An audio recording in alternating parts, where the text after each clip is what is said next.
একটা মানুষ যখন মারা যায়, সে যেই সুরাতের হোক, যেই লেবাসের হোক, তার পরিচয় যদি জানা যায় যে সে মুসলমান ঘরে জন্ম নিছে, নামটা মুসলমান, তার অন্তরের বিশ্বাস কি আমরা জানি না।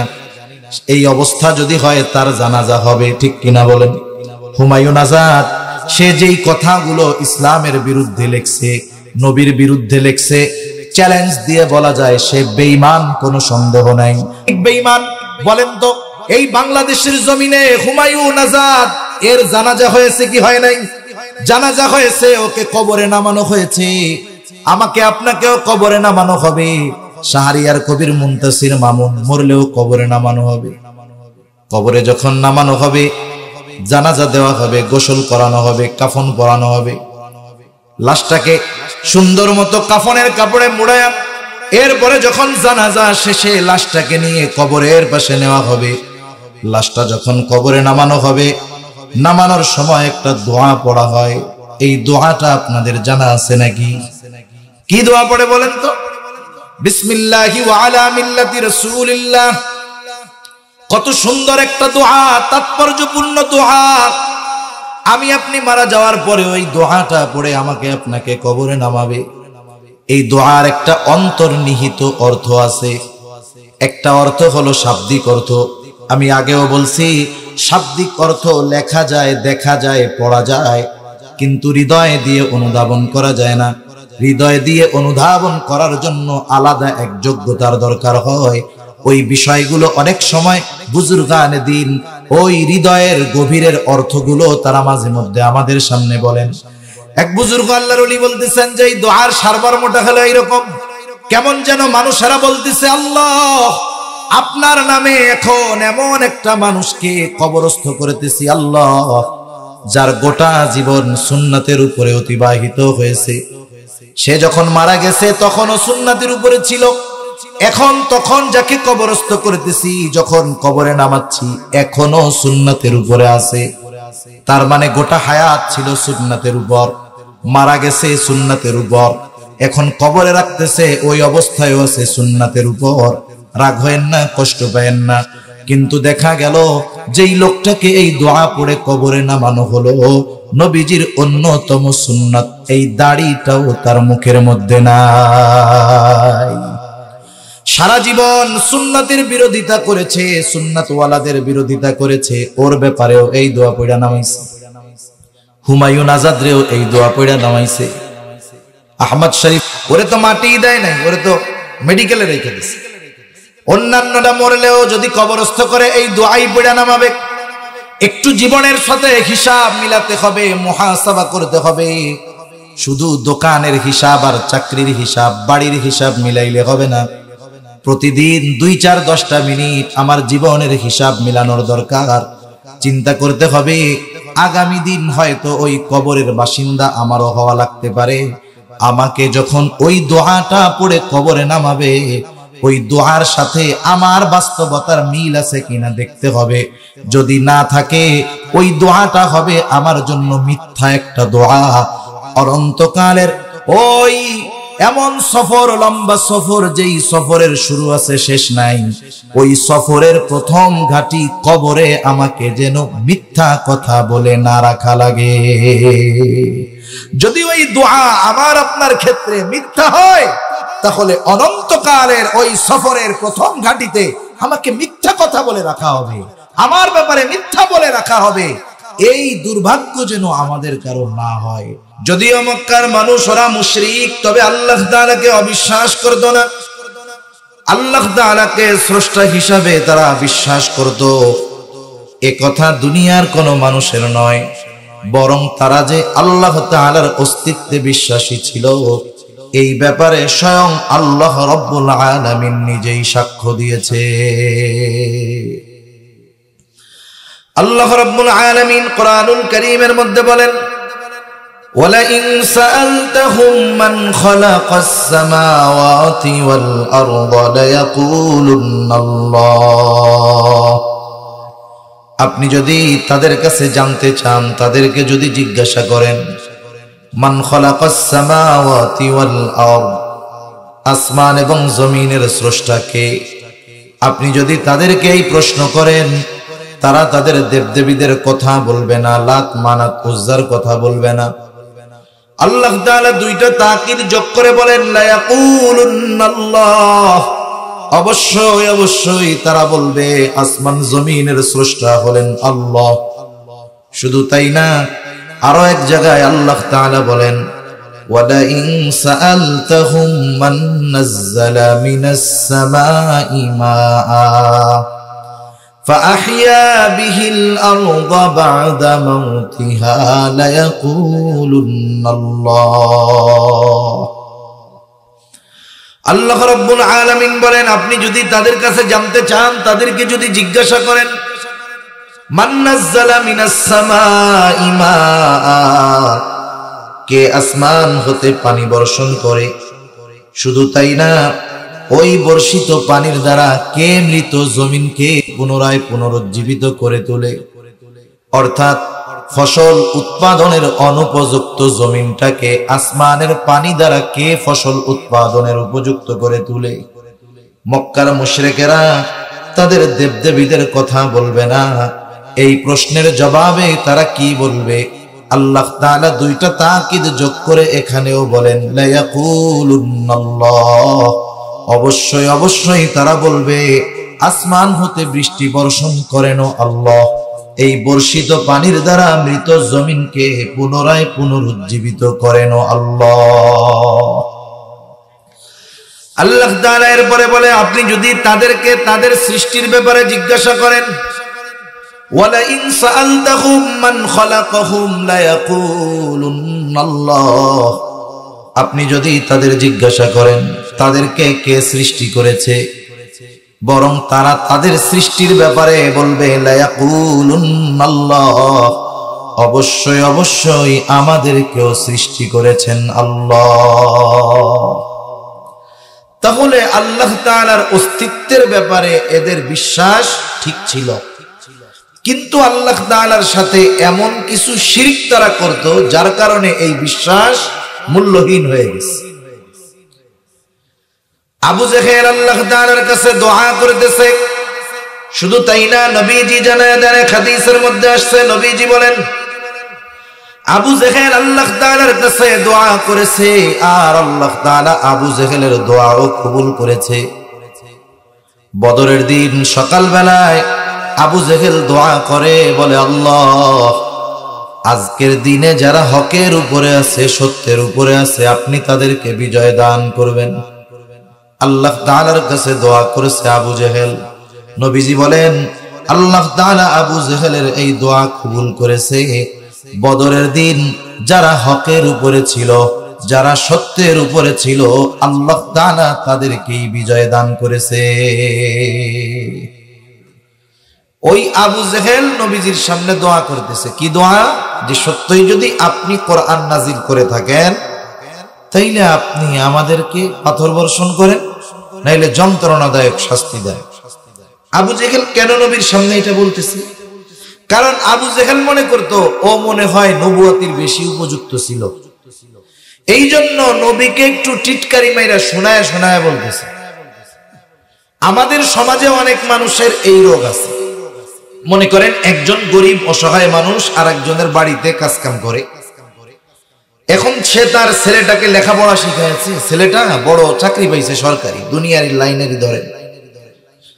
একদল মানুষ দোকানে বা যে কোনো এক জায়গায় বসে আলোচনা করতেছে যে অমুক চাচা আগে 3 বেলা খাইতেও পাইতো না, আলহামদুলিল্লাহ এখন তার ছেলে বিসিএস ক্যাডার বড় অফিসার হয়ে গেছে। এখন ওই মুরব্বী গরিব চাচা এক বাড়িতে কাজ করত, ওই বাড়িতে কাজ কইরাই ছেলেকে লেখাপড়া শিখাইছে। এখন এই আলোচনা যখন হচ্ছে, ওই চাচার যখন প্রশংসা হচ্ছে, ছেলের প্রশংসা হচ্ছে, ওই চাচা যার বাড়িতে কাজ করত তার তো এই প্রশংসা শুনতে ভালো লাগতেছে না। মানুষজন বলা বলি করতেছে, আলহামদুলিল্লাহ, যাক লোকটা খুব সৎ, অভাব চলে গেছে, এখন একটু ভালো মন্দ খাইতে পারবে, পড়তে পারবে। পাশের থেকে ওই লোক কি বলে, অত কথা কইও না মিয়া, 2 মাস আগেও আমার বাড়ি কামলা দিয়া খাইছে। এরকম বলার লোক তো আলহামদুলিল্লাহ নাই আপনাদের এদিকে। এখন বলেন তো এটা কেন বলছে? হিংসার কারণে বলছে।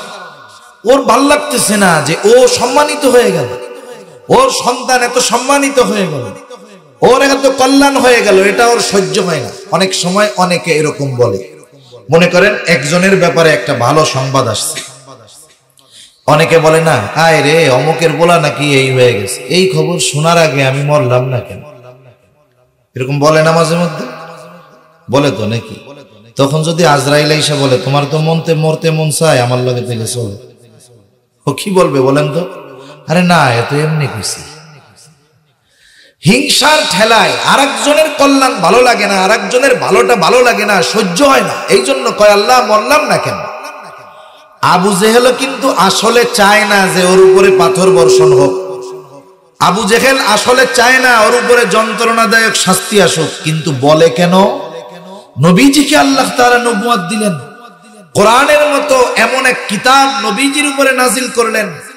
আমরা কোরআন শুধু পড়ি, না বুঝলে কি কোরআনের ভাষা নৈপুণ্যতা এটা কত উচ্চাঙ্গের, এটা খুব ভালো মতো বুঝতে হবে যে এমন এক কিতাব মুহাম্মাদের উপরে নাজিল হইল, যে কোনোদিন কারো কাছে লেখাপড়া করে নাই, এটা তো ভালো লাগে না, আমি বললাম না কেন। আবু জাহেলের অবস্থা হইল এই। এখন নবীর সামনে কেন বলতেছে? নবীরে খুশা মারার লেগে, টিটকারি করার জন্য বলতেছে। আল্লাহ তাআলাও আবু জেহেলের এই কথার জবাব নবীজির মুখ দিয়ে শোনায়া দিয়েছে। সুবহানাল্লাহ। কেমন যেন আল্লাহ তাআলা বলতেছে, আবু জেহেল রে, তুমি যেইটা কামনা করছো, যেটা চেয়েছো, আমি সেটাই তোমাকে দিতাম, কেন দিব না হাবিব আপনি জানায়া দেন। আল্লাহ তাআলা বলেন, ওয়ামা কানাল্লাহু লিয়ুআযযিবাহুম ওয়া আনতা ফীহিম। হাবিব আপনি জানায়া দেন, আপনি যতক্ষণ তাদের মধ্যে আছেন, আপনি তাদের মধ্যে অবস্থান করার কারণে আমি আল্লাহ তাদেরকে আযাব দেই না। কেন দেই না?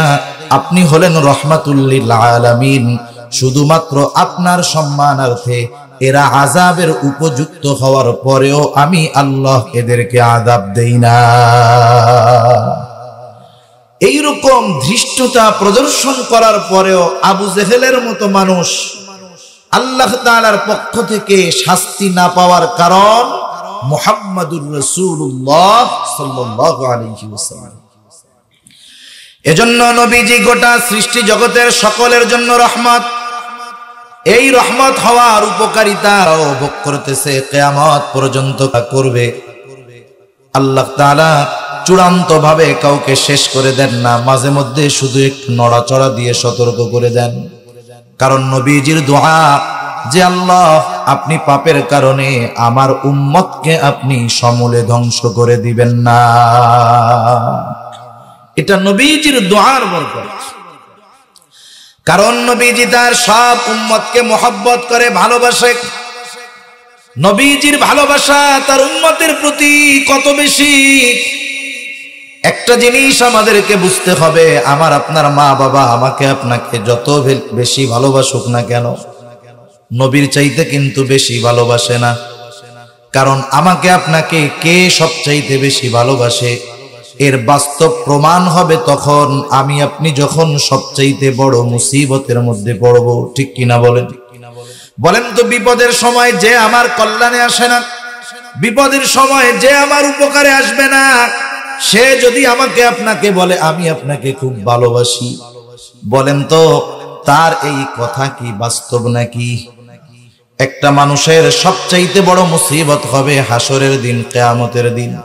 আল্লাহর কসম, কোরআনুল কারীমের মধ্যে আল্লাহ তাআলা জানায় দেন, ইয়াউমা ইয়াফিরুল মারউ মিন আখিহি ওয়া উম্মিহি ওয়া আবিহি ওয়া সাহিবাতিহি ওয়া বানিহি লিকুল্লি ইমরিইম মিনহুম ইয়াউমাইযিন শাআনুন ইউগনি। আল্লাহ তাআলা বলেন, কিয়ামতের দিন ভাই ভাইয়ের থেকে পলায়ন করবে, ওয়া উম্মিহি ওয়া আবিহি, পিতা মাতার থেকে পলায়ন করবে, ওয়া সাহিবাতিহি ওয়া বানিহি, স্ত্রী সন্তানদের থেকে পলায়ন করবে। প্রত্যেকটা মানুষ নিজের চিন্তায় চিন্তিত থাকবে, বিভোর থাকবে। যেই দিন দুনিয়ার সব মানুষ নিজের চিন্তায় পেরেশান, ওই দিন আমার আপনার নবীও চিন্তিত থাকবে, তবে নিজের জন্য নয়, নবীজি চিন্তিত থাকবেন তার মহব্বতের উম্মতের জন্য। শুধু তাই না, নবীজি হাসরের ময়দানে উম্মতের জন্য এমন চিন্তিত থাকবেন, নবীজি একবার দৌড়িয়ে হাউজে কাউসারের কাছে চলে যাবে, না জানি তার কোন উম্মত হাউজে কাউসার থেকে পানি পানে মাহরুম হয়ে যায় কিনা। আর একবার দৌড়ে মিজানের কাছে চলে যাবে, না জানি কোন উম্মত ওজনের সময় ধরা পড়ে যায় কিনা। আবার দৌড়ে জাহান্নামের কাছে চলে যাবে, না জানি কোন উম্মতকে জাহান্নামের মধ্যে নিক্ষেপ করে দেওয়া হয় কিনা। আবার দৌড়ে আল্লাহর দরবারে চলে যাবে, যখন সুপারিশের প্রয়োজন হবে সব নবী জান্নাত অভিমুখে রওনা হয়ে যাবে, জান্নাতের দোরগোড়ায় পৌঁছায়া যাবে। আমার আপনার নবী ততক্ষণ পর্যন্ত জান্নাত অভিমুখে রওনা দিবে না যতক্ষণ না তার ওই উম্মত যার যাররা পরিমাণ ঈমান আছে তার ব্যাপারেও যতক্ষণ আল্লাহ তাআলার পক্ষ থেকে ক্ষমার নিশ্চয়তা না পাবে ততক্ষণ নবীজি নিজে জান্নাত অভিমুখে রওনা হবে না। আর কিয়ামতের দিন মা পারলে সন্তানের গাড়ে পাড়া দিয়া জান্নাতে চলে যেতে চাইবে। শুধু তাই না, এরকমও বলবে মানুষ যে আল্লাহ গোটা দুনিয়ার সবাইরে জাহান্নামে দিয়া হইলেও আপনি মানে মাফ করে দেন। ওই কঠিন মুসিবতের দিন নবীজি আমাদের ভুলবে না। সেই নবীজির দরদ উম্মতের প্রতি কেমন, দুনিয়ার মধ্যেও নবীজি দেখায় গেছেন উম্মতের প্রতি নবীজির দরদ কেমন। মাগফিরাতের দোয়া করেছে, ক্ষমা চেয়ে দোয়া করছে।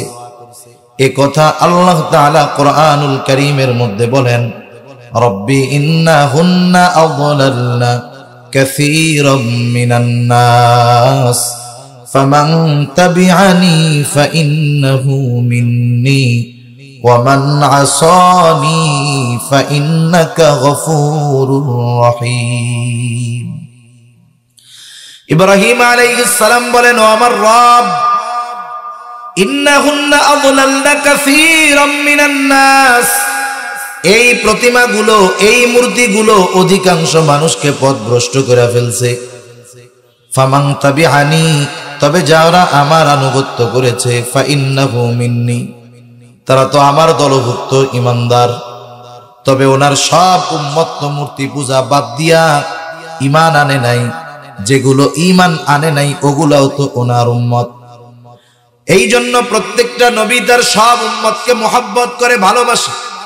উম্মত নেককার হোক আর বদকার হোক, মুমিন হোক আর হোক, বরং কিছু কিছু সময় দেখা যায় নেককারের চাইতে বদকারের ব্যাপারে চিন্তা আরো বেশি থাকে। এটা মহব্বতের কারণ। মনে করেন এক লোকের যদি ছেলে থাকে 5টা, 4টা ছেলে খুব ভালো, দিনদার, মুত্তাকি, পরহেজগার। 5 নম্বর ছেলে যেটা, ওটা ওই 4 জনের ভালো যত, ওগুলো যদি এক পাল্লায় দেওয়া হয়, আর যেটা খারাপ ওর খারাপিগুলো একজনেরটা এক পাল্লায় দিলে এক লাফে ভালো যেগুলো আছে উপরে উঠে যাবে, মানে এত খারাপ। এখন বলেন তো, এই সন্তান এত খারাপ হওয়ার কারণে মা বাবাকে আল্লাহর কাছে কয়, আল্লাহ একটা ঠাটা ফালাইয়া ওরে শেষ করে দাও, এটা জীবনে বলে? বরং ওই 4 সন্তানের চাইতে ওই খারাপ সন্তানের ব্যাপারে চিন্তিত বেশি থাকে মা বাবা। আল্লাহ তাআলার কাছে যখন দোয়া করে ওই 4 সন্তানের চাইতে খারাপটার জন্য বেশি দোয়া করে। আল্লাহ তাআলার কাছে বলে, আল্লাহ মরার আগে যদি এই ছেলেটারেও বাকিগুলোর মতো ভালো দেখা যাইতে পারতাম, মরেও আমি শান্তি পাইতাম। মা বাবা খারাপ সন্তানকে বদদোয়া করে না, ঘর থেকে বাহির করে দেয় না, বরং তার প্রতি আরো বেশি স্নেহ মায়া প্রদর্শন করে। মা বাবার সন্তানের প্রতি ভালোবাসার কারণে বলেন তো, উম্মত গুনাহগার হয় হোক, উম্মতের প্রতি নবীজির ভালোবাসা বেশি নাকি সন্তানের প্রতি মায়ের ভালোবাসা বেশি? নিঃসন্দেহে নবীর তার উম্মতের প্রতি ভালোবাসা বেশি। ইব্রাহিম আলাইহিস সালাতু ওয়াস সালাম সাথে সাথে ওনার গুনাহগার উম্মতের ব্যাপারে ক্ষমা চায়, বলে, আল্লাহ যারা আমার আনুগত্য করেছে তারা তো আমার দলভুক্ত, ওয়ামান আসানি ফাইন্নাকা গফুরুর রহিম, আর যারা আমার আনুগত্য করে নাই, কেমন যেন ইব্রাহিম আলাইহিস সালাম বলতেছে, আল্লাহ আপনি তো গফুর, আপনি তো রহিম।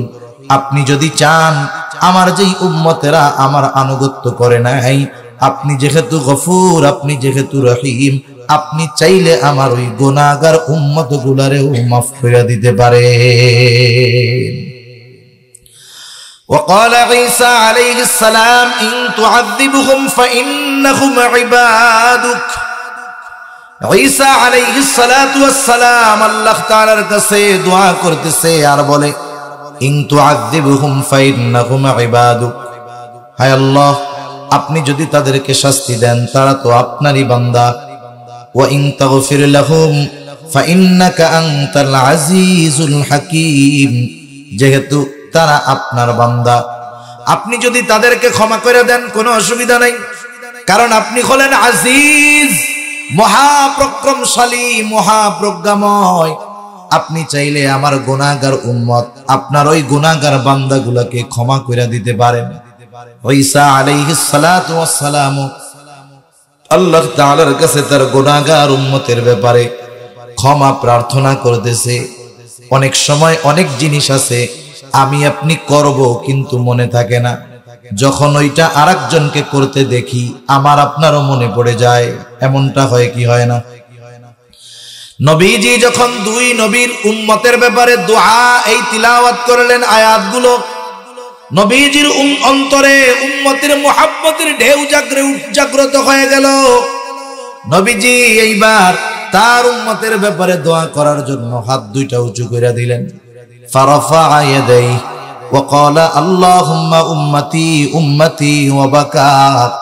নবীজি হাত দুটো উঁচু করেন, উঁচু করে বলতেছে আল্লাহ আমার উম্মত, আমার উম্মত। আর অঝর ধারায় নবীজি কান্না করেন, আর কিছু নবীজি বলেন না, শুধু বলতেছেন আমার উম্মত, আমার উম্মত, আর অঝর ধারায় কান্না করেন।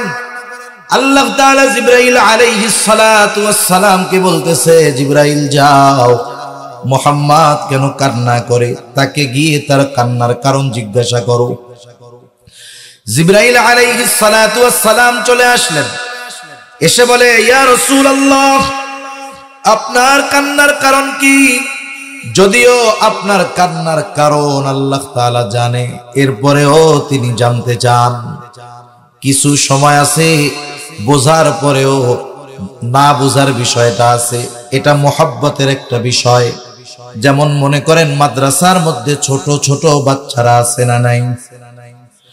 এই ছোট ছোট বাচ্চারা যারা নুরানিতে পড়ে, মক্তবে পড়ে, বাসা একটু দূরে, এইবার বৃহস্পতিবার বিকাল বেলায় ওস্তাদের সামনে এসে বসে কান্না করে, আর কিছু বলে না, চোখ দিয়া পানি পড়ে আর ডুকরে ডুকরে কান্না করে।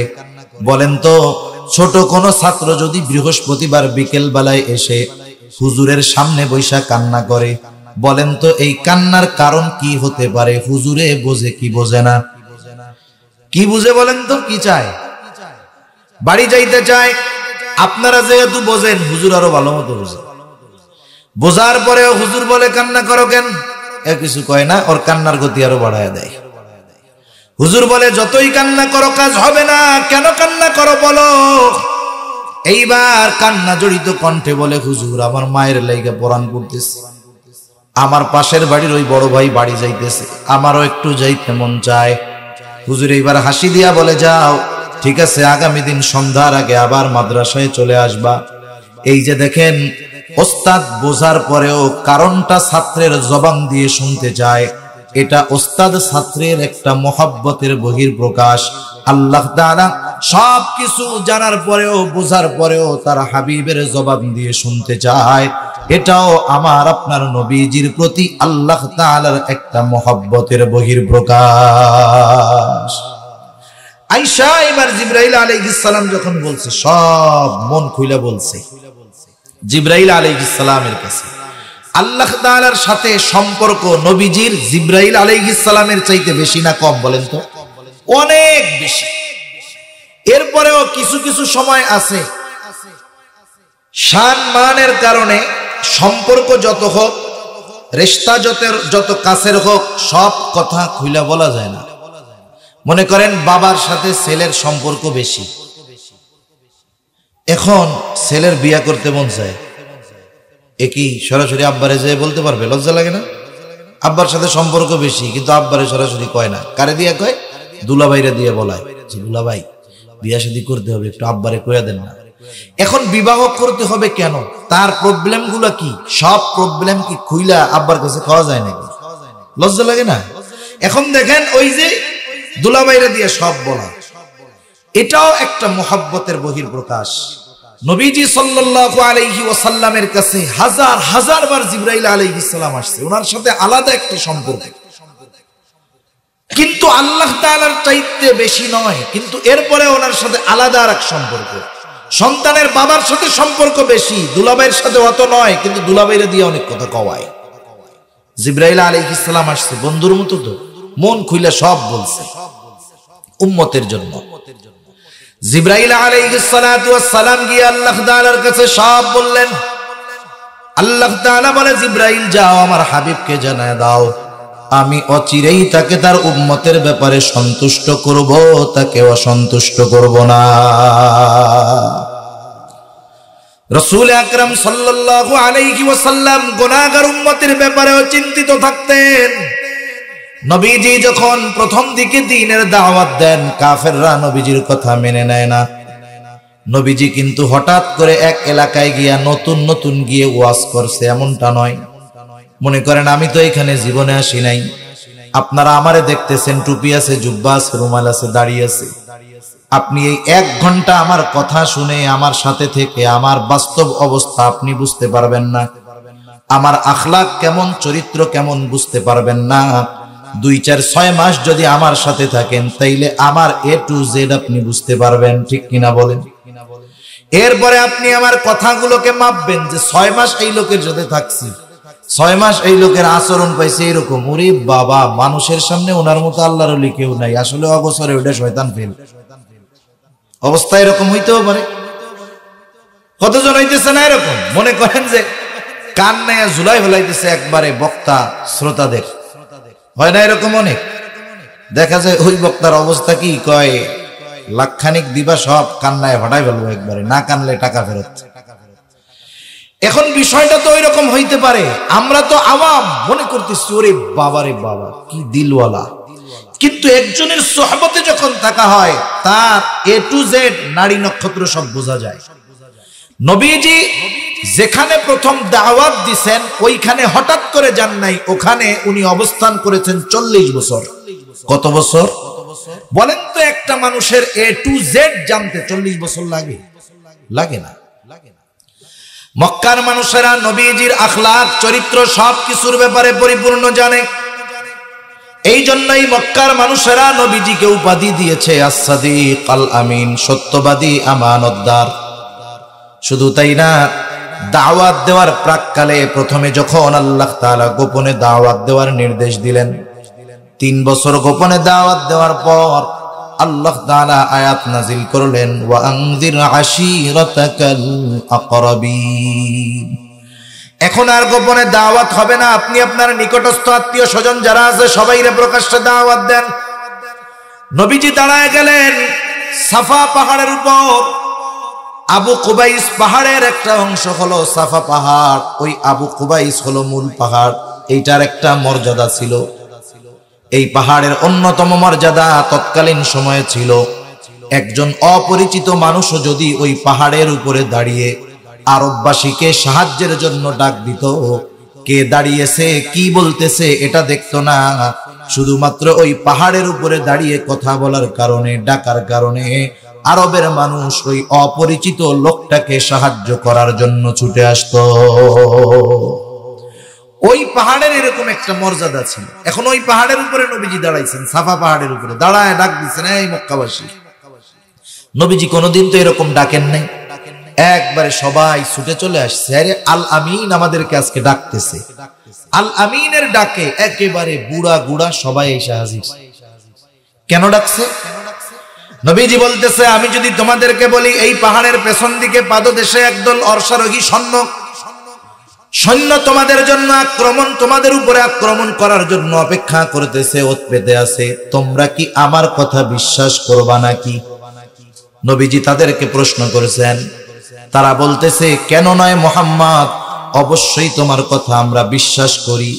কেন করি এর কারণটাও তারা বলতেছে যে মুহাম্মদ, ইতিপূর্বে আমরা তোমাকে কখনো মিথ্যাবাদী পাই না।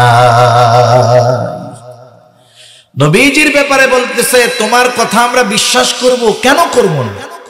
ইতিপূর্বে আমরা তোমারে কখনো মিথ্যাবাদী পাই নাই, তুমি তো জীবনে মিথ্যা কথা কও নাই, তোমার কথা আমরা বিশ্বাস করি। এই মানুষটা যার প্রতি মক্কাবাসীর এমন আগাধ বিশ্বাস, এই মানুষটা যখন তাদেরকে দাওয়াত দিছে, দ্বীনের দাওয়াত, শিরক ছাড়তে বলছে, এক আল্লাহর ইবাদত করতে বলছে, ওরা নবীজির সবচাইতে বড় দুশমন হয়ে গেছে। একটা মানুষ অপরিচিত একজনকে যদি একটা কথা বলে, ওই কথাটা যদি ওই অপরিচিত মানুষ বিশ্বাস না করে, তার সাময়িক খারাপ লাগবে। মনে করেন আমি একটা দোষ করি নাই, মানুষে আমাকে দোষারোপ করতেছে, আমি অপরিচিত একজনকে বললাম যে ভাই আমি এই দোষটা করি নাই ভাই, ও আমার কথা বিশ্বাস করলো না। আরে মিয়া, তুমি না করলে কেউ কইছে নাকি? তা ওই লোকটা আমার সামনে থেকে যখন চলে যাবে, সাময়িক কষ্ট লাগলেও ওই কষ্ট বেশিক্ষণ স্থির হবে না, থাকবে না। কিন্তু আমি নির্দোষ, আমি যদি আমার কাছের মানুষকে বারবার বলি দেখো আমি এটা করি নাই ভাই, ওরা যদি বলে না তুমি করছো, তোমারে বিশ্বাস করা যায় না, কথা মানা যায় না, বলেন তো কষ্ট বেশি লাগবে না কম লাগবে? টেনশনে মনে হবে আয় রে, এরা আমার এত কাছের মানুষ, এরা আমাকে এত বিশ্বাস করে, আজকে এত বড় একটা সত্য কথা বলতেছি এরা মানে না। টেনশনে খাওয়া দাওয়া বন্ধ হয়ে যাবে, অসুস্থ হয়ে যাবে, ঠিক কিনা বলেন? নবীজির অবস্থাও এরকম হয়ে গেছে। যখন নবীজির এই কথাগুলো তার কাছের মানুষেরা বিশ্বাস করে না, চাচা বিশ্বাস করে না, আত্মীয় স্বজন বিশ্বাস করে না, নবীজি পেরেশান, চিন্তায় খানা বন্ধ হয়ে গেছে, অসুস্থ হয়ে গেছেন নবী। অসুস্থতার মাত্রা এত বেশি, উম্মতের চিন্তায় নবীজি সাথে সাথে আল্লাহ তাআলা আয়াত নাজিল করে জানায়া দিলেন, লাআল্লাকা বাখিউন নাফসাকা আল্লা ইয়াকুনু মুমিনিন। উম্মতের চিন্তায়, চিন্তা মানুষ কার জন্য করে? যারে মহব্বত করে তার জন্য করে।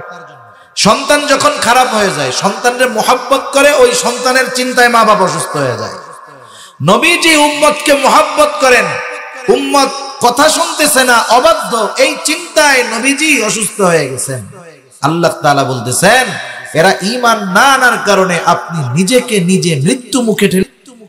এর দ্বারা কি বোঝা যায় যে উম্মতের প্রতি নবীজির দরদ কত, মায়া কত, মহব্বত কত, ভালোবাসা কত। শুধু তাই না, উম্মতের জন্য নবীজির দরদ কেমন, রাসূলুল্লাহ সাল্লাল্লাহু আলাইহি ওয়াসাল্লাম উপমা দেন। নবীজি বলেন আমার আর তোমাদের মধ্যে উপমা হলো ওই ব্যক্তির ন্যায় যে আগুন প্রজ্বলিত করলো, আগুন জ্বালাইলো। আগুন জ্বালানোর পরে চতুর্দিক থেকে পোকামাকড় এসে লাফায়া লাফায়া আগুনের মধ্যে পড়তে থাকলো আর মরতে থাকলো। লোকটা যতই তাদেরকে তাড়ায় দিক না কেন, আগুনগুলো সরে না, বরং আরো বেশি বেশি লাফ দিয়ে আগুনের মধ্যে পড়ে। নবীজি বলেন আমি তোমাদেরকে কোমর ধরে ধরে জাহান্নামের দিক থেকে টেনে আনি, আর তোমরা আমার সাথে শক্তি প্রদর্শন করে আমার থেকে ছুটে ছুটে পালাও। কেমন দরদ থাকলে এরকম কথা নবীজি বলতে পারে? শুধু তাই না, নবীজির উম্মতের প্রতি কেমন দরদ। উম্মতের দ্বারা আঘাতপ্রাপ্ত হওয়ার পরেও নবীজি উম্মতের জন্য বদদুয়া করেন নাই।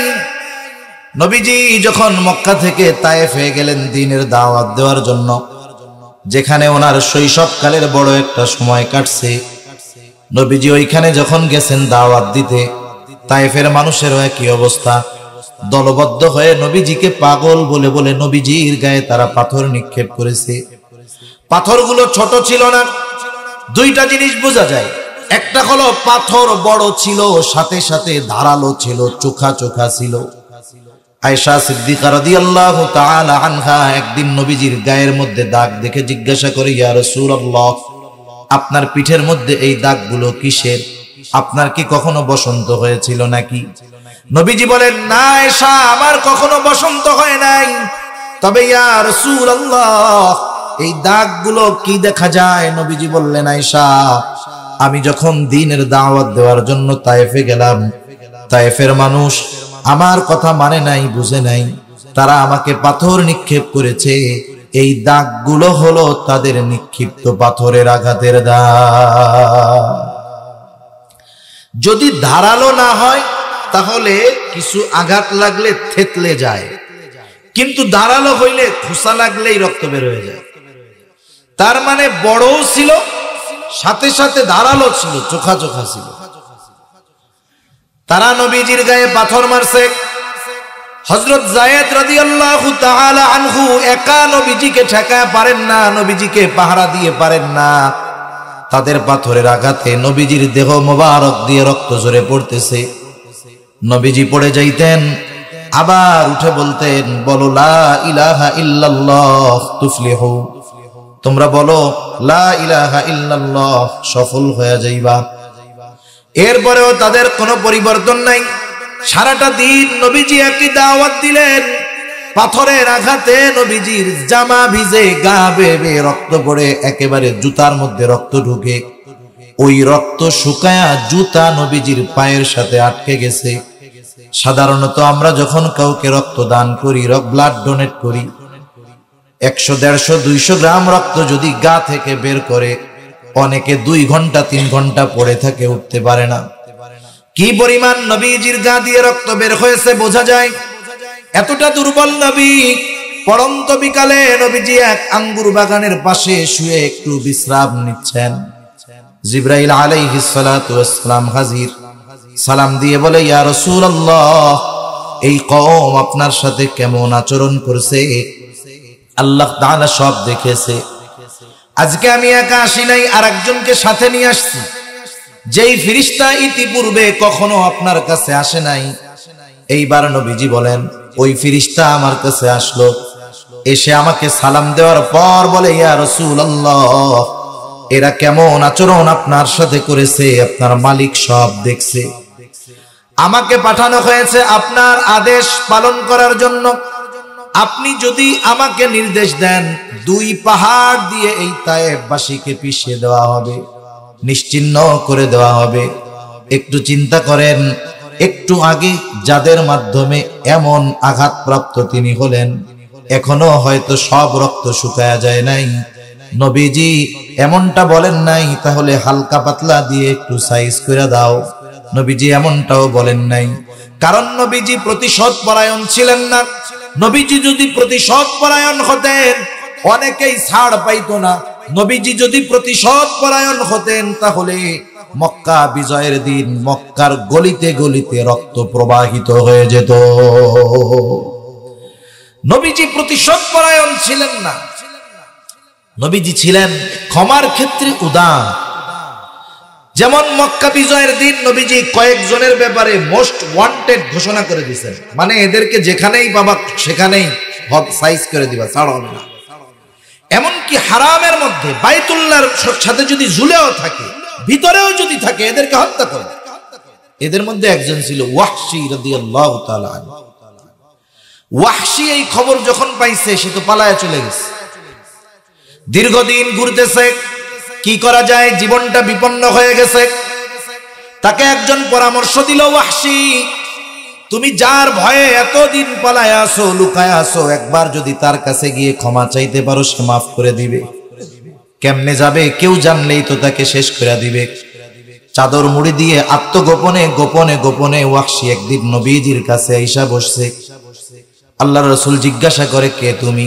বলে, আমি হলাম ওয়াহশী। কোন ওয়াহশী? যে আমার চাচা হামজা করেছে সে নাকি? ওয়াহশী বলে, হ্যাঁ আমি সে। কেন আসছো? বলে, ইয়া রাসূলুল্লাহ, ঈমান আনার জন্য আসছি। এইবার ওয়াহশীর কাছে নবীজি বলেন, ওয়াহশী, তুমি ঈমান আনার জন্য আসছো, ঈমান আনছো, কোনো অসুবিধা নাই। তুমি একটু আমারে শোনাও, কেমন করে তুমি আমার চাচা হামজা করেছো। ওয়াহশী সেই নৃশংস হত্যার কথা নবীজিকে শুনাইলেন। নবীজি কাঁদতেছে, চোখ বেয়ে বেয়ে পানি পড়ে, নবীজির দাড়ি মোবারক ভিজে গেছে, পরনের কাপড়ের মধ্যে পানি ফোঁটা পড়তেছে। নবীজি বলেন, ওয়াহশী, ঈমান এনেছো, আল্লাহ তাআলা তোমার অতীতের সব কিছু ক্ষমা করে দিয়েছে। কারণ নবীজি বলেন, ইন্নাল ইসলাম ইয়াহদিমু মা কানা ক্বাবলা, ইসলাম গ্রহণ করার সাথে সাথে অতীতের সব কিছু আল্লাহ তাআলা ক্ষমা করে দেয়। তবে ওয়াহশী, তোমার কাছে একটা অনুরোধ, আমার জীবদ্দশায় তুমি কখনো আমার সামনে আসবা না। তুমি যদি আমার সামনে আসো তাহলে আমার চাচার কথা মনে পড়ে যাবে। এইরকম শত্রুকে কাছে পাওয়ার পরেও নবীজি হত্যা করেন। কেমন ক্ষমার উপমা নবীজি রেখে গেছেন। তা ফেরেশতা বলতেছে, আদেশ দেন 2 পাহাড় দিয়ে এদেরকে পিষে দেই। আমরা তো প্রতিশোধ পরায়ণ। 10 বছর আগে কেউ যদি আমার দিকে চোখ রাঙায় একটা কথা বলে থাকে, 10 বছর পর আমি যদি ক্ষমতা পাই, চিন্তা করি ওর চোখটারেই তুলে দিব। কিন্তু নবীজি কেমন ক্ষমার উপমা দেখায় গেছেন। নবীজি আরাম করতেছিলেন, এবার তিনি উঠা বসলেন। কেমন যেন নবীজি বলেন, আপনি তো আমারে বলতেছেন আদেশ দেন 2 পাহাড় দিয়ে এদেরকে পিষে শেষ করে দেই, তবে এদের ব্যাপারে আমার আশা কি আপনি শুনেন। নবীজি বলেন, বাল আরজু আন ইয়াখরুজাল্লাহু মিন আসলাবিহিম মান ইয়াবুদুল্লাহ ওয়াহদাহু ওয়া লা ইউশরিকু বিহি শাইআ। বরং আমি তো এদের ব্যাপারে আল্লাহ তাআলার কাছে এই আশা পোষণ করি যে আল্লাহ তাআলা এদের মধ্য থেকে এমন এক প্রজন্ম বের করবে যারা এক আল্লাহর ইবাদত করবে, তার সাথে কারো শরীক করবে না। আমি এদের থেকে এই আশা করি। নবীজি যেই উম্মতের দ্বারা রক্তাক্ত হলেন, আঘাতপ্রাপ্ত হলেন, বিন্দু পরিমাণ শাস্তি তাদের দিতে বলেন নাই, বরং আশা করতেছেন এদের মধ্য থেকেও তো আল্লাহ তাআলা এমন এক জাতি বের করবে যারা এক আল্লাহর ইবাদত করবে, তাইলে এদেরকে মারার দরকার। কেমন দরদ থাকলে নবীজি যাদের দ্বারা আঘাতপ্রাপ্ত হয়েছেন সেই উম্মতের প্রতিও শাস্তির ব্যাপারে বলেন নাই, সুযোগ থাকার পরেও। শুধু তাই না, কিয়ামত পর্যন্ত আগত অনাগত সব উম্মতের প্রতি নবীজি ভালোবাসার উপমা দেখায় গেছেন। নবীজি একদিন সাহাবীদের সাথে পথ চলতেছেন, হঠাৎ করে নবীজি বলেন, আমার ভাইদেরকে দেখতে মন চায়। সাহাবা একরাম বলল, ইয়া রাসূলুল্লাহ, আমরা কি আপনার ভাই নই? নবীজি বলেন, তোমরা আমার সাহাবী সাথী, তাইলে আপনার ভাই কারা? নবীজি বলেন, আমার পরে যারা আমাকে না দেখে আমার উপরে বিশ্বাস করবে, ঈমান আনবে, আমার আনুগত্য করবে, তারাই হলো আমার ভাই। এই কথার দ্বারা নবীজি কিয়ামত পর্যন্ত প্রত্যেকটা উম্মতের প্রতি যে তার দরদ, এর প্রমাণ আল্লাহ তাআলা রেখে গেছেন, নবীজি রেখে গেছেন। সুবহানাল্লাহ। আরো হাদিস বলা যাবে, আমি ওইদিকে যাব না। দুনিয়ার অনেক কিছু আছে, অনেকজন মিলে বিশ্বাস করানো যায় না, কিন্তু ওই কথাটাই যদি গ্রহণযোগ্য একজন ব্যক্তি বলে, ওই একজন বলার কারণেই মানুষ বিশ্বাস করে নেয়। হয় কি হয় না? এরকম হয়। যেমন অনেক আগেও তো মানুষ বিদেশে থাকতো, দেখা গেছে এক লোক বিবাহ করছে, বিবাহ করার পরে 2-3 মাস বাড়িতে থাকছে, ইতিমধ্যে আল্লাহ তাআলা ওই লোকের স্ত্রীর গর্ভে একটা সন্তান দান করছে। 30-40 বছর আগে মোবাইল নাই, টেলিফোন নাই, দেখার কোনো সুযোগ নাই, চিঠি আদান প্রদান হইতো। ওই লোক একবারে বিদেশে যে গেছে, বিদেশ থেকে আসছে 20 বছর পরে, এখন এই সন্তান তো পুরো যুবক হয়ে গেছে, ঠিক না?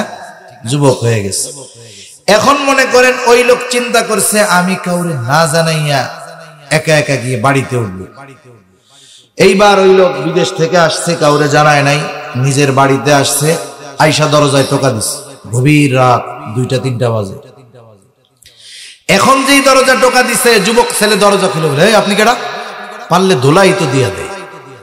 এখন দৌড়াইয়া ওর মা আসছে, আইসা বলে, কি হয়েছে? দেখেন তো মা, এই লোককে তো বুঝতেছি না, এত রাত্রে আসতে চোর ডাকাত নাকি আবার?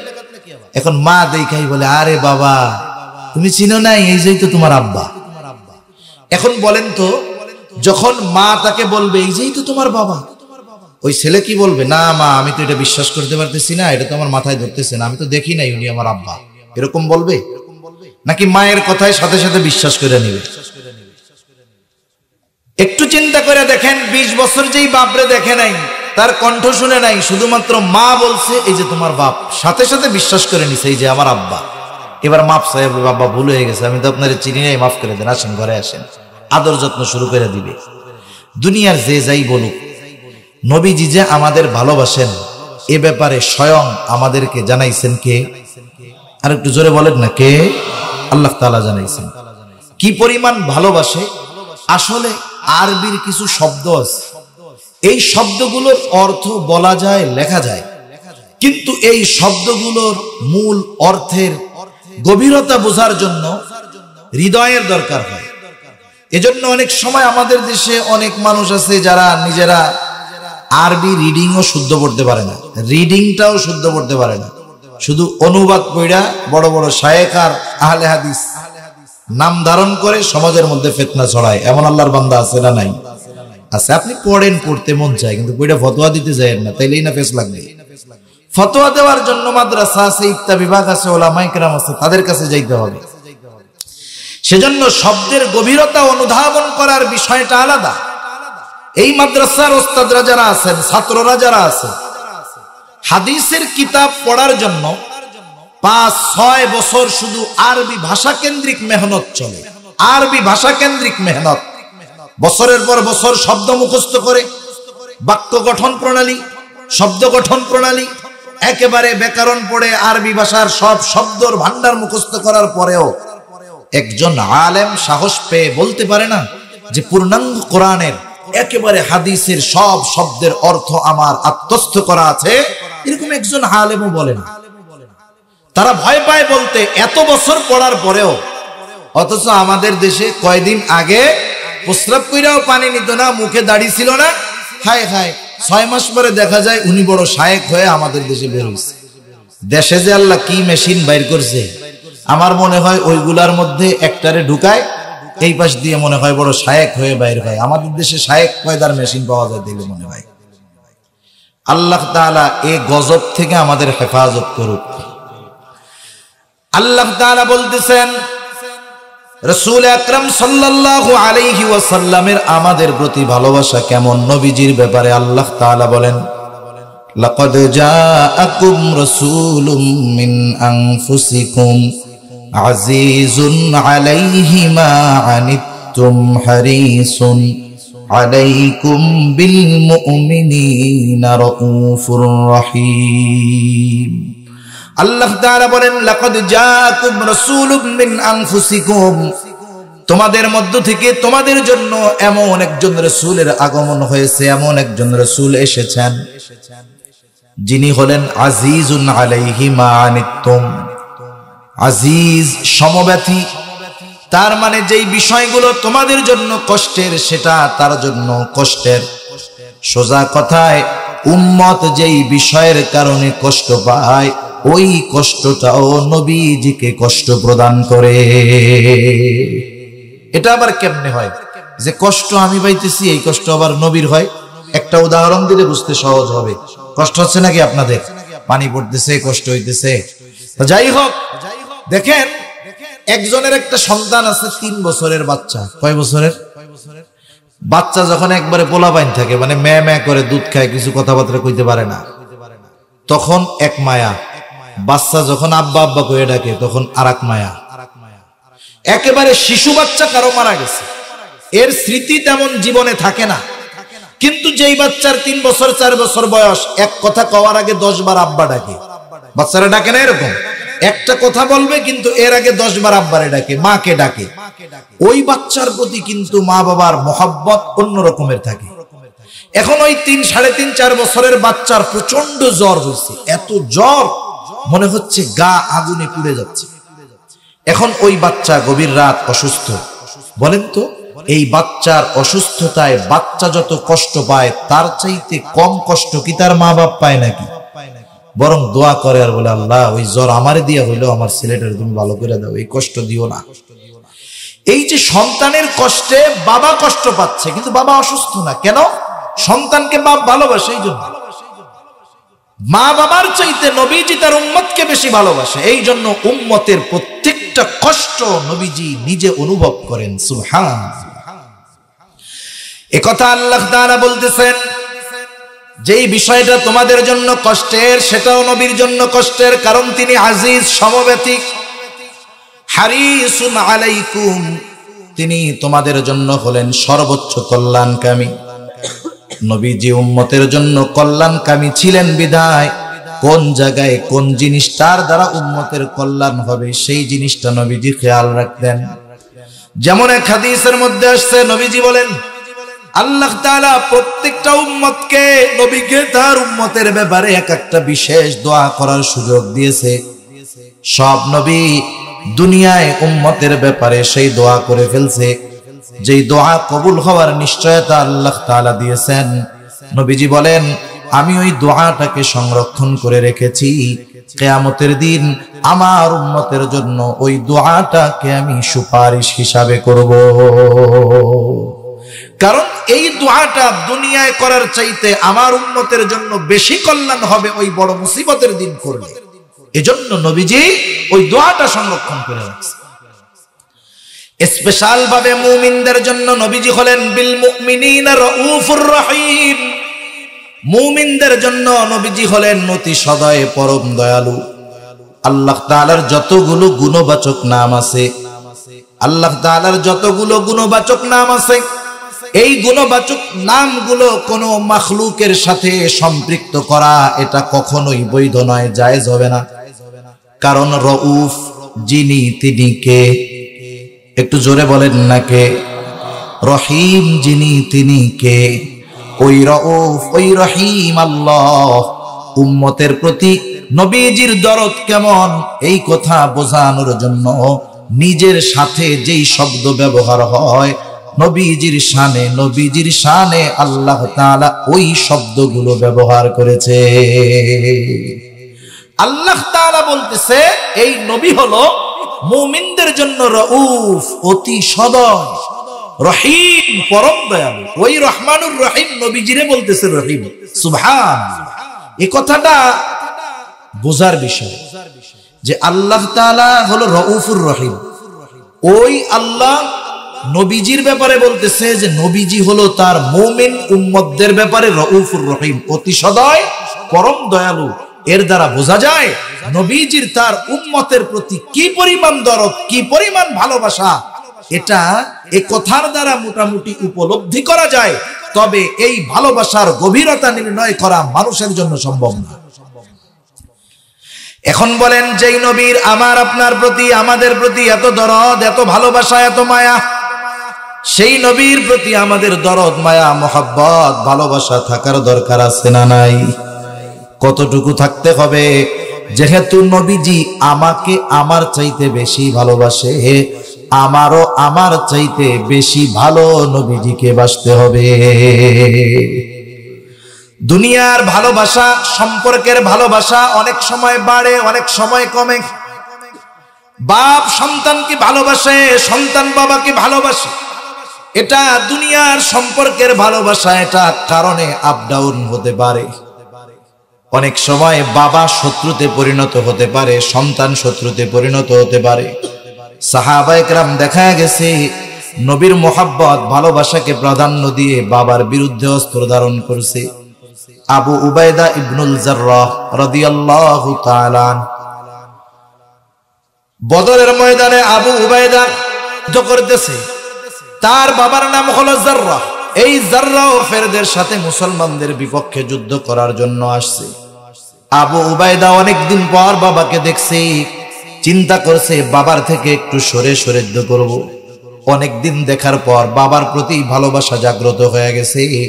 সন্তান মুমিন, বাবা যদি, কিন্তু ইসলাম বলে না কারো বাবা হওয়ার কারণে তাকে ভালোবাসা যাবে না। ইসলাম এমনটা বলে না। সে বাবা হিসাবে ভালোবাসা পাবে, এটা তো তার হক। কিন্তু দেখেন ঈমানের কাছে এই ভালোবাসা, সম্পর্কের ভালোবাসা হলো তুচ্ছ। আবু উবাইদা সরে সরে আর বাবার নজর বিধি করতেছে যে কি করে আমার আব্বা। আবু উবাইদা খেয়াল করছে তার বাবা নবীজির উপরে আক্রমণ করার চেষ্টা করতেছে। একবার দুইবার বিষয়টা খেয়াল করছে, তৃতীয়বার যখন দেখছে আবার তার বাবা জাররাহ নবীজির উপরে আক্রমণ করার চেষ্টা করে, একটু আগে মোহাব্বতে বাবার কাছাকাছি না থেকে দূরে দূরে দিছে, যাতে করে বাবার সাথে মুখোমুখি হওয়া না লাগে, লড়াই করা না লাগে। কিন্তু ওই বাবা যখন নবীজির উপরে আক্রমণ করার চেষ্টা করে, আবু উবাইদা এইবার আর দূরে নাই, সামনে আইসা একটা কোপ দিয়া জাররার দেহ থেকে মাথাটাকে আলাদা করে দিয়েছে।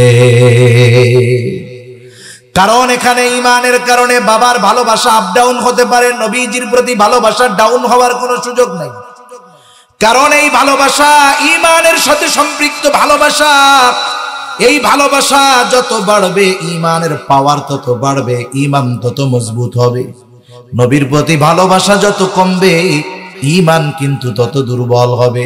এই জন্য নবীও বলেন, লা ইউমিনু আহাদুকুম হাত্তা আকুনা আহাব্বা ইলাইহি মিন ওয়ালিদিহি ওয়া ওয়ালাদিহি ওয়ান নাসি আজমাইন। নবীজি বলেন, তোমাদের মধ্যে কেউ ততক্ষণ পর্যন্ত মুমিন হতে পারবে না যতক্ষণ না সে তার পিতা মাতা সন্তান সন্ততি এক কথায় সকলের চাইতে আমি নবীকে বেশি ভালো না বাসবে। জীবনের চাইতে বেশি ভালোবাসতে হবে নবীকে।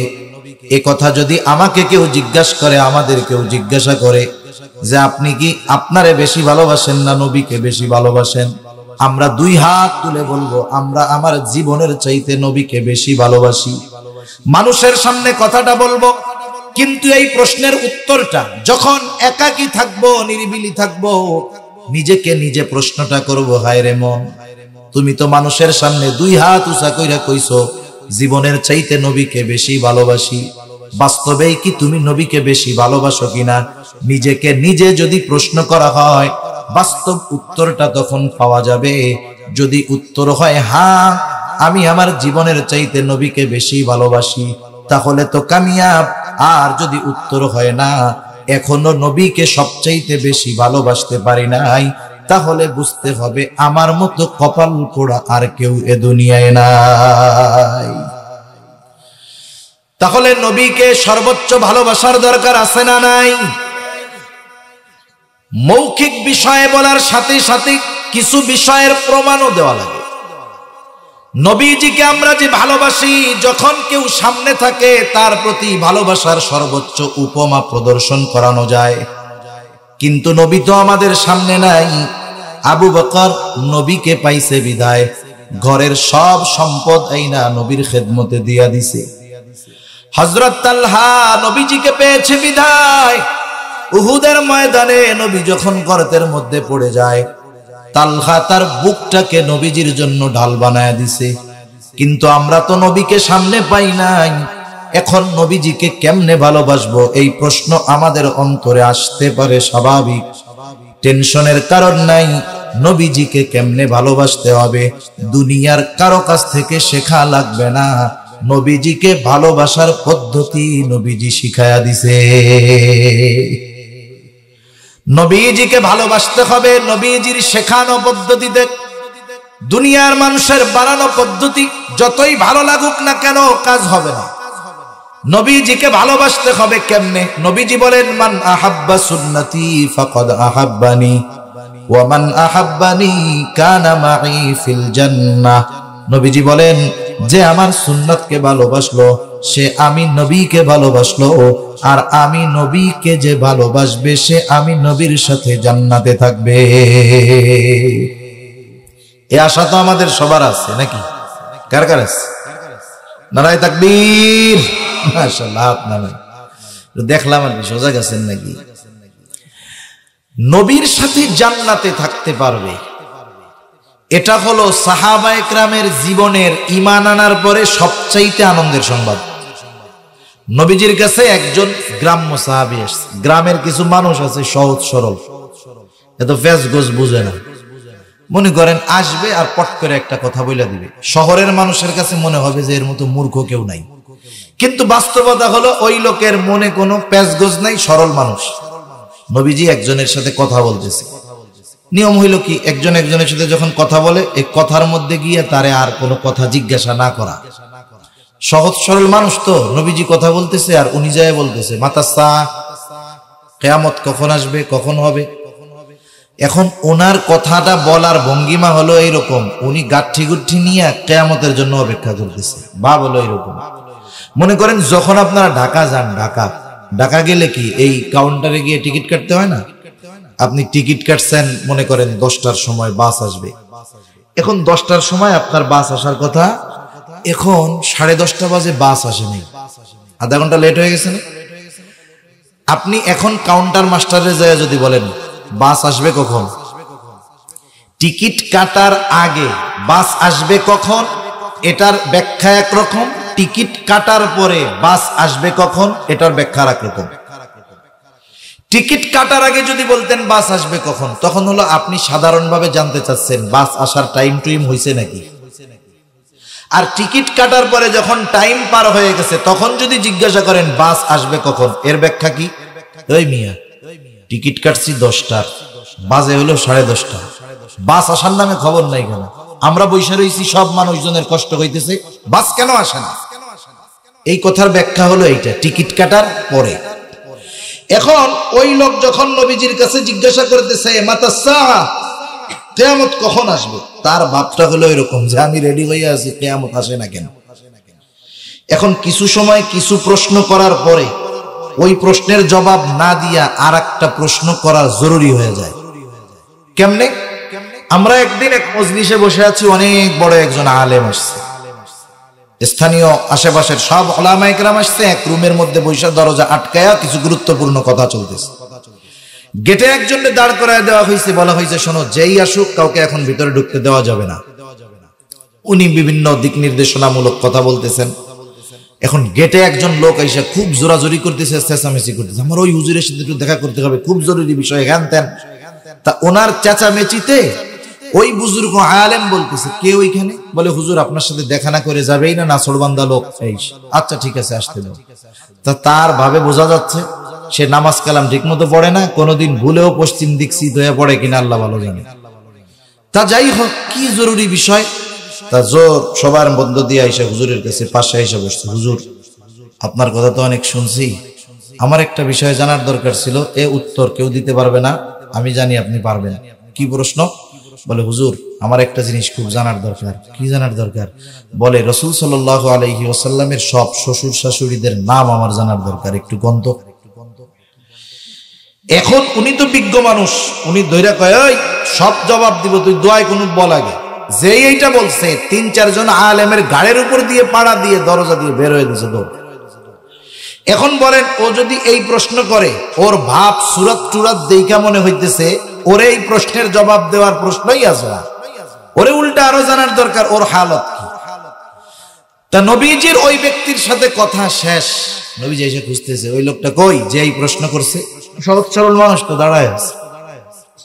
নবীজি জিজ্ঞাসা করতেছে মা আদাত্তা লাহা, তুমি কিয়ামতের জন্য কি সংগ্রহ? নবীজিও সাথে সাথে বললেন আল মারউ মা মান আহাব্বা। লোকটা এই জবাব শুনে বাড়ির পথে হাঁটা দিল। হযরত আনাস রাদিয়াল্লাহু তাআলা আনহু বলেন, নবীজির মুখে এই কথা শ্রবণ করবার পর, ইসলাম গ্রহণের পরে আমরা এতটা খুশি হই নাই যতটা খুশি এই কথাটা শুনবার পরে হয়েছি। তাহলে নবীর সাথে জান্নাতে থাকার সুসংবাদ হলো সাহাবায়ে কেরামের ঈমান আনার পরে সবচাইতে বড় সুসংবাদ। এর চাইতে আনন্দিত কখনো ওনারা হন নাই। ওই নবীর সাথে যদি জান্নাতে থাকতে হয় আগে জান্নাতে তো যাইতে হবে। নবীজি জানায় দেন জান্নাতে কারা যাবে। নবীজি বলেন কুল্লু উম্মতি ইয়াদখুলুনাল জান্নাতা ইল্লা মান আবা। নবীজি বলেন আমার সব উম্মত জান্নাতে প্রবেশ করবে, আবা উম্মত ছাড়া। প্রশ্ন করা হলো ইয়া রাসূলুল্লাহ আবা উম্মত কারা? নবীজি বললেন মান আতাআনি দাখালাল জান্নাহ ওয়া মান আসানি ফাকাদ আবা। নবীজি বলেন যারা আমার আনুগত্য করবে তারা জান্নাতে প্রবেশ করবে, যারা আমার আনুগত্য করবে না ওরা আবা উম্মত, ওরা জাহান্নামে যাবে। এই দুইটা হাদিস কি যদি আমরা একত্রিত করি একটা সারমর্ম বের করা যায়, তা হলো নবীজির সাথে যদি জান্নাতে থাকতে হয়, নবীজিকে যদি ভালোবাসার প্রমাণ দিতে হয়, ভালোবাসতে হয়, তাহলে নবীজির সুন্নতকে মুহাব্বতের সাথে অনুসরণ করতে হয়। আমরা অনেকে সুন্নত ওয়ালাকে মুহাব্বত করি, সুন্নতকে মুহাব্বত করি, কিন্তু নিজে সুন্নত ওয়ালা হইতে চাই না। সেজন্য নিজেও সুন্নত ওয়ালা হতে হবে, সুন্নত ওয়ালাদের সাথে মুহাব্বতের সম্পর্ক রাখতে হবে। এই দুই জিনিসের সমন্বয় যদি না হয় তাহলে নবীজিকে ভালোবাসা হবে না, জান্নাতে যাওয়া যাবে না, নবীজির সাথে জান্নাতে থাকাও যাবে না। সেই জন্য নবীর সুন্নাতকে মহব্বতের সাথে আমরা অনুসরণ করব। কিন্তু আফসোসের ব্যাপার, আমরা নবীজিকে ভালোবাসতে চাই কিন্তু নবীর সুন্নাত অনুসরণ করতে আমরা রাজি নাই। যত যাই বলা হোক, লাস্টে যাইয়া বলে যা হবে হবে। মনে করেন বলা হলো যে যুবক তুমি তো নবীরে ভালোবাসো, হ্যাঁ বাসি, তাহলে একটু দাড়িটা রেখে দাও। আর হুজুরদেরও এক দোষ, সুন্নাতের কথা কইলে দাড়ির কথা আগে কয়। কি জন্য কয় বলেন তো? দাড়ি হলো গুনাহ থেকে বাঁচার অন্যতম একটা অ্যান্টিবায়োটিক, প্রোটেকশন। বুঝেন নাই? প্রোটেকশন। এখন দেখেন একজন মানুষ দাড়ি রাখছে, নামাজ কালাম কিছুই পড়ে না, ওই লোক যদি মিথ্যা কথা বলে, আর একজন কি কয়, ভাই দাড়ি রেখে তুমি মিথ্যা কথাটা কইলা। তার মানে চিন্তা করছেন, ও নামাজ কালাম পড়ে না, সব জানে, কিন্তু এরপরেও দাড়ির প্রতি তার একটা মহব্বত আছে, সম্মান আছে, যে তুমি দাড়ি রেখে মিথ্যা কথা কইলা, তুমি দাড়ি রেখে এই কাজটা করতে পারলা। তার মানে কেউ আশা করে না যে দাড়ি রেখা মানুষ এই গুনাহগুলো করে। এখন মনে করেন একজন নামাজি দাড়িবিহীন লোক আর একজন বেনামাজি দাড়িওয়ালা লোক, একটা যুবতী হাইটা যাইতেছে। এখন নামাজি দাড়িবিহীন লোক যদি চায়ের চোখ দিয়েও তাকায় থাকে, পাবলিক কিছু বলবে না, কিন্তু বেনামাজি দাড়িওয়ালা যদি তাকায় থাকে, আগে ও চিন্তা করবে মুখে দাড়ি নিয়ে তাকামো, লজ্জার ব্যাপার। আর যদি তাকায়ও, মানুষজন বলবে আরে মিয়া দাড়ি মুখের মধ্যে নিয়ে এই কাম করতেছো। তাহলে দেখেন, দাড়ি হলো এমন এক সুন্নাত যেটা অনেক গুনাহ থেকে বাঁচার রাস্তা তৈরি করে দেয়, সাথে সাথে অনেক সুন্নাত পালনে দাড়ি সহজ করে দেয়। এজন্য দাড়ির কথা বলা হয়। অনেকে দাড়ি রাখে না কেন? যুবক মানুষ চিন্তা করে এখন দাড়ি রাখার কি দরকার, যুবক আছি আর কয়দিন পরে রাখবো। অনেকে বলে দাড়ি রাখলে, এখন তো ভাইয়া বলে দাড়ি রাখলে মানুষ চাচা দাদাও ডাকা শুরু করতে পারে। মনে করেন মাঝে মধ্যে বাসে চলাফেরার সময় দেখবেন এক ছেলে কলেজে পড়ে, এর বয়স 20-22 বছর, আর ভাড়া তুলতেছে মোটামুটি ওর দাদার বয়সী 60 বছরের একজন, দাড়ি দুড়ি কিচ্ছু নাই। ওই বেটার দাড়ি এরকম, আইসা বলে কাকা ভাড়াটা দেন। দাদা আইসা বলতেছে কি ভাড়াটা দেন। দাড়ির কারণে ওই যে ভাইয়ারে কাকা বলে, চাচা বলে, লজ্জা পায়। দেখেন সুন্নাত রাখার কারণে, দাড়ি রাখার কারণে যদি কেউ চাচা বইলা তিরস্কার করে, অসুবিধা কি? কতজন, কত মানুষের, দুনিয়ার মানুষের অনুসরণ করতে গিয়ে তিরস্কৃত হয়, কিন্তু এরপরেও সে লজ্জা পায় না। মনে করেন একজন মুরগি চূড়া কাটিং দিছে, এক বিশ্বকাপ ফুটবলের প্লেয়ার, চুল কাটছে, এই জায়গা দিয়ে আছে, চারদিক দিয়া নেই, চারদিক দিয়া নেড়া, এর মধ্যে দিয়ে এরকম রাখছে সজারুর মধ্যে। ওরে যদি কেউ বলে তুই মুরগি চূড়া কাটিং দিছিস কেন, ও দেখবেন আপনার উপরে কুইদা উঠছে। আর কি আপনাদের ভাষায় কি বলে, কুইদা উঠছে না? হ্যাঁ, কুইদা উঠবো। এই আপনি ছিলেন, এটা কি কাটিং দিছি? এটা আমাদের এলাকার কোন সেলুন দিতে পারে না, বরিশাল 3 স্টার সেলুন থেকে 3000 টাকা দিয়ে আমি এই কাটিংটা দিয়ে এসেছি। এটা বিশ্ববিখ্যাত ফুটবলের কাটিং। এখন দেখেন, ওরে আপনি মুরগি চূড়া বলার পরেও ও কি নত হইছে না আরো গরম দিছে? কারণ এই মার্কা কাটিং দিয়ে সে গর্ববোধ করতেছে। আরে মিয়া, আপনি নবীর সুন্নাত অনুসরণ করেন, আপনার একটু চাচা বইলে আপনি একবারে কায়ত হয়ে পড়ে যান, কাজ হবে? হবে না। আবার দেখেন অনেকে পড়াশোনা শেষ, চাকরি বাকরি করতেছে, এখনো বিয়ে শাদী করে নাই। ও তো দাড়ি মুখে গজাইতেই দেয় না, প্রতিদিন সকালবেলা গিয়ে শেভ করে। কিরে তুই নামাজ কালাম পড়িস, দাড়ি রাখিস না কেন? রাখবো কয়দিন পরে। কোন সময়? বিয়ে শাদীর পরে। তা হুজুর মানুষ, আমরা দাড়ি টাড়ি রাখছি, এই দাড়ির কারণে কি আমাকে বিয়া ঠেকে গেছে নাকি? ঠেকে নাই তো। এখন তোর আবার দাড়িতে বিয়া ঠেকাই দিল কেন? দাড়ি রাখলে ভালো মেয়েরা পছন্দ করে না। ও তো একটা বলদ। যেই মেয়ে দাড়ি রাখার কারণে পছন্দ করে না, তার মানে সে সুন্নাতকে মহব্বত করে না, সে সুন্নাত ওয়ালাকে মহব্বত করে না। ও যত উচ্চবংশীয় হোক, যত সম্পদওয়ালা হোক, যত সুন্দরী হোক, যত শিক্ষিত হোক, আখেরাতে ওই বেটার ঠিকানা জান্নাত না জাহান্নাম আল্লাহ জানে। তবে যেই মেয়ে দাড়ি পছন্দ করে না, ওই মেয়ের ঘরে আনলে দুনিয়ায় আল্লাহ তাআলা ওকে মিনি জাহান্নাম দেখায় দিবে। যেই মেয়ে সুন্নাত মহব্বত করে না, এই মেয়ের বিবাহ করে কে? আর ও ভালো হয় কেমনে? এটাই আমরা বুঝে আসি না। সেজন্য দাড়ির সুন্নাত পালন করতে গিয়ে যদি মানুষ একটু চাচাও কয়, তিরস্কারও করে, এই তিরস্কারটা যদি একটু কষ্ট করে হজম করা যায় সুন্নাতের কারণে, আখেরাতে এই তিরস্কারটাই পুরস্কার হয়ে যাবে। ঠিক কিনা বলেন? এই জন্য সুন্নাতের অনুসরণকারী আমরা হব, নবীর সাথে জান্নাতে অবস্থান করতে পারবো। সর্বশেষ একটা কথা বলে আলোচনা শেষ, 5 মিনিটও লাগবে না। দেখেন আপনাদের অঞ্চলে মানুষ মারা যায় না, আজকে একটা জানাজা পড়ছেন না? জানাজা তো পড়ছেন, এশার নামাজের পরে জানাজা পড়ছেন। এই জানাজা একদিন আমারও হবে, আপনারও হবে। একটা মানুষ যখন মারা যায়, সে যেই সুরাতের হোক, যেই লেবাসের হোক, তার পরিচয় যদি জানা যায় যে সে মুসলমান ঘরে জন্ম নিছে, নামটা মুসলমান, তার অন্তরের বিশ্বাস কি আমরা জানি না। এই অবস্থা যদি হয় তার জানাজা হবে, ঠিক কিনা বলেন? হুমায়ুন আজাদ সে যেই কথাগুলো ইসলামের বিরুদ্ধে লেখছে, নবীর বিরুদ্ধে লেখছে, চ্যালেঞ্জ দিয়ে বলা যায় সে বেঈমান, কোনো সন্দেহ নাই। বেঈমান বলেন তো, এই বাংলাদেশের জমিনে হুমায়ুন আজাদ এর জানাজা হয়েছে কি হয় নাই? জানাজা হয়েছে, ওকে কবরে নামানো হয়েছে। আমাকে আপনাকেও কবরে নামানো হবে। শাহরিয়ার কবির মুনতাসির মামুন মরলেও কবরে নামানো হবে। কবরে যখন নামানো হবে, জানাজা দেওয়া হবে, গোসল করানো হবে, কাফন পরানো হবে, লাশটাকে সুন্দর মতো কাফনের কাপড়ে মুড়ায়া, এরপরে যখন জানাজা শেষে লাশটাকে নিয়ে কবরের পাশে নেওয়া হবে। লাশটা যখন কবরে নামানো হবে, নামানোর সময় একটা দোয়া পড়া হয়। এই দোয়াটা আপনাদের জানা আছে নাকি? কি দোয়া পড়ে বলেন তো? বিসমিল্লাহি ওয়া আলা মিল্লাতি রাসূলিল্লাহ। কত সুন্দর একটা দোয়া, তাৎপর্যপূর্ণ দোয়া। আমি আপনি মারা যাওয়ার পরে ওই দোয়াটা পড়ে আমাকে আপনাকে কবরে নামাবে। এই দোয়ার একটা অন্তর্নিহিত অর্থ আছে। একটা অর্থ হলো শাব্দিক অর্থ।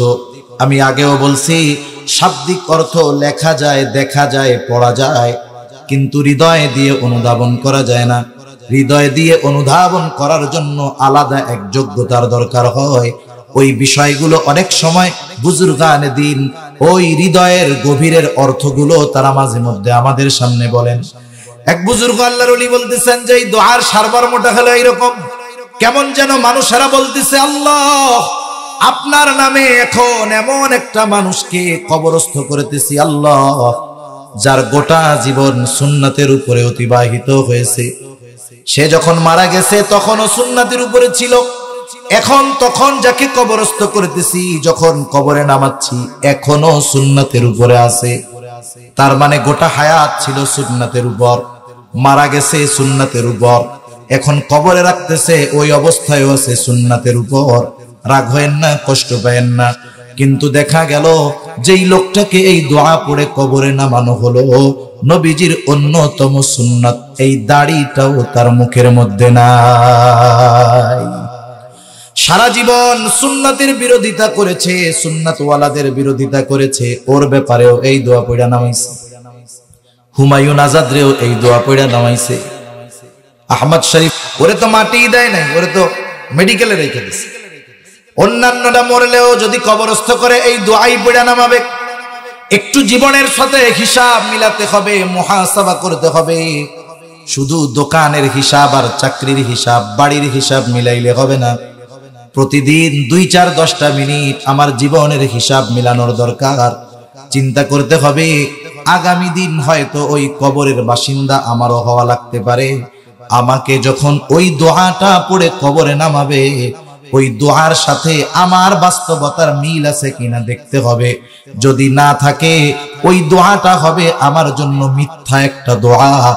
অনন্তকালের ওই এমন সফর, লম্বা সফর, যেই সফরের শুরু আছে শেষ নাই, ওই সফরের প্রথম ঘাটি কবরে আমাকে যেন মিথ্যা কথা বলে না রাখা লাগে। যদি ওই দোয়া আমার আপনার ক্ষেত্রে মিথ্যা হয়, তাহলে অনন্তকালের ওই সফরের প্রথম ঘাটিতে আমাকে মিথ্যা কথা বলে রাখা হবে, আমার ব্যাপারে মিথ্যা বলে রাখা হবে। এই দুর্ভাগ্য যেন আমাদের কারো না হয়। এজন্য নবীজি যেহেতু ভালোবাসেন, মানবিক বিষয় কি বলে, একজন আমারে ভালোবাসে এজন্য আমি তারে ভালোবাসবো, এটা হলো লজিক, যুক্তি।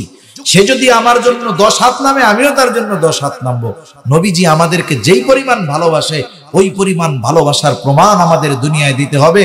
নবী জীবন দিতে বলেন নাই, নবী শুধু বলছে আমার সুন্নাতটারে মহব্বত করে অনুসরণ করো, আমাকে ভালোবাসা হবে। শুধু তাই না, এই কারণে তুমি আল্লাহর ভালোবাসাও পেয়ে যাইবা। সুবহানাল্লাহ।